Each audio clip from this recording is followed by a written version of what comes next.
Mi incubisa que corretamente tempo da nos meu maestro de caso aqui para aquele período aí, pero o bin sali na clata de com partido para vice persona aqui o não por vir a minister para partido par si controle na MFK a para certo norma na que comunidade aqui tem que manter su mesma norma na de decência e a concluir com persona que tem um castigo para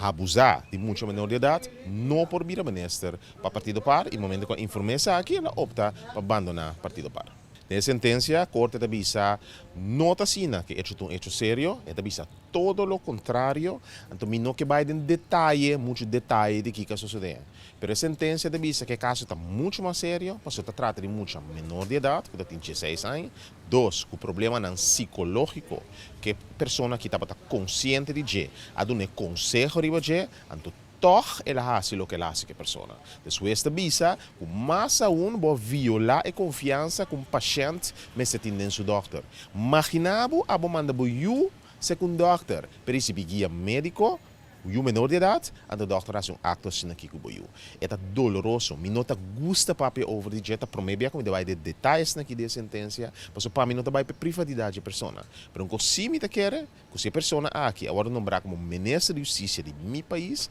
ele estava muito mais doloroso para a família em questão e para todo outro maior, quando ayunam a bordo abusar sexualmente, para buscar cobrimento de justiça, sabendo que é ministro de justiça, que tem cara de justiça, mas tem condena para um hecho assim na pisada.